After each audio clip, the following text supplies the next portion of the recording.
SBI card धारकों के लिए क्या है बुरी खबर? गेहूं से जुड़ी क्या है आज अच्छी खबर? आयकर दाताओं को मिली क्या राहत? और अदानी इंटरप्राइज से जुड़ी क्या है पॉजिटिव खबर? जानेंगे आज हम मनी टाइम में। नमस्कार, मैं हूं विपुल सिंह।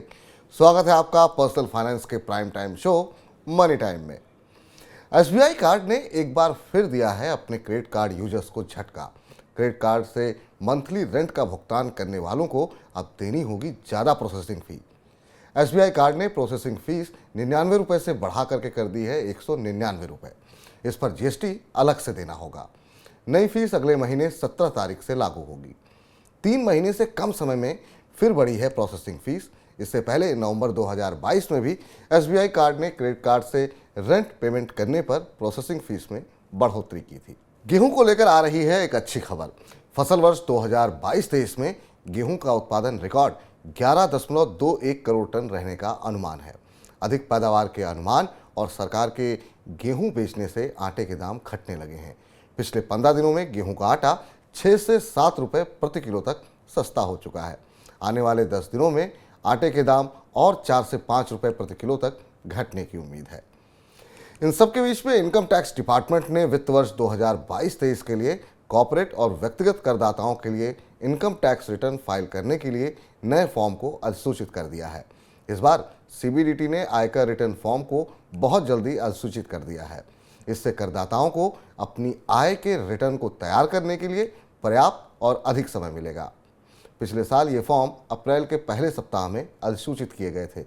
बड़ी संख्या में छोटे और मध्यम करदाताओं के उपयोग वाले ITR 1 और ITR 4 को भी पहले से सरल बनाया गया है।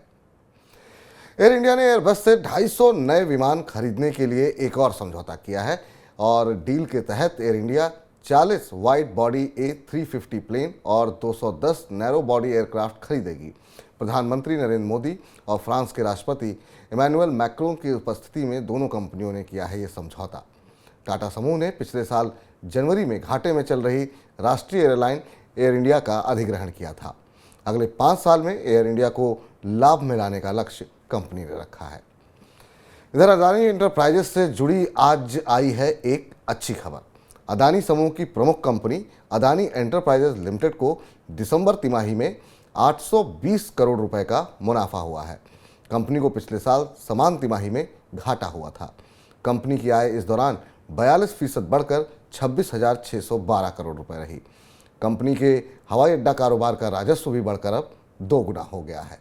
तो लगातार पिटाई के बाद आज यहां पर थोड़ा सा सकारात्मक रुख देखने को मिला है। अदानी समूह ने अपने ऊपर लगे आरोपों का उचित जवाब देने और निवेशकों का भरोसा बढ़ाने के लिए बड़ा कदम उठाया है। अपनी कंपनियों के हिसाब किताब की स्वतंत्र जांच के लिए अदानी समूह ने ऑडिट फर्म ग्रांट थॉर्नटन को नियुक्त किया है। हिंडनबर्ग रिसर्च के समूह पर धोखाधड़ी का आरोप लगाने के बाद से अदानी समूह की कंपनियों का कुल मार्केट कैप 10 लाख करोड़ रुपए घट चुका है।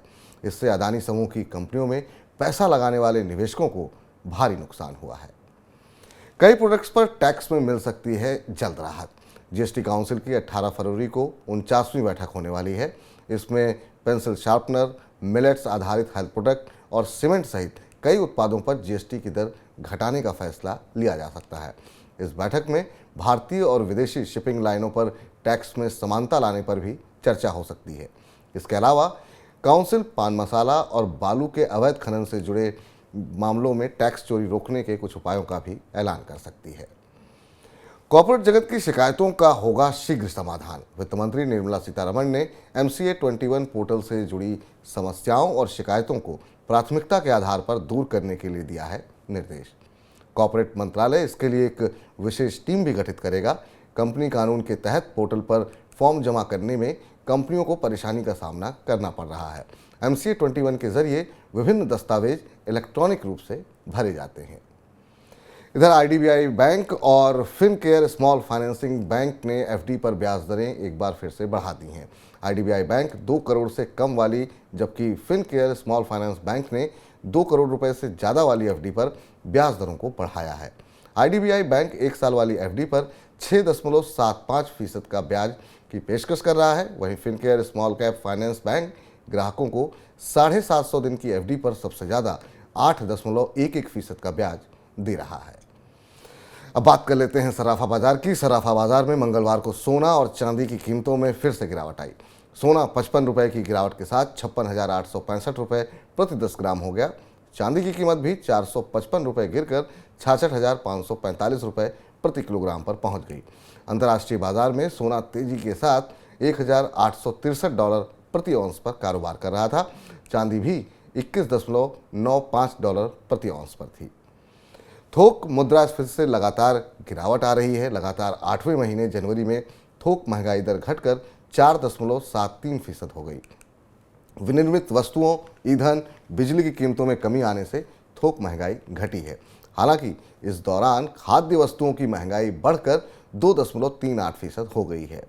थोक महंगाई घटने से आगे चलकर खुदरा महंगाई भी कम होगी। फूड डिलीवरी ऐप्स जोमेटो और स्विगी ने पासवर्ड शेयरिंग पर रोक लगाने का फैसला किया है। इन दोनों प्लेटफॉर्म्स के मेंबर अब अपने अकाउंट्स का उपयोग केवल 2 ही डिवाइस पर कर सकेंगे। इससे कंपनियों को अपने लॉयल्टी प्रोग्राम के मिसयूज को रोकने में मदद मिलेगी। लूपहोल खत्म होने से कंपनियों के वॉल्यूम बढ़ने से प्रॉफिटेबिलिटी भी बढ़ने की उम्मीद है। ट्विटर के मौजूदा वेरीफाइड यूजर्स से जल्द वापस लिया जाएगा उनका ब्लू टिक। एलन मस्क ने ब्लू टिक के लिए सभी से फीस लेने का ऐलान किया है।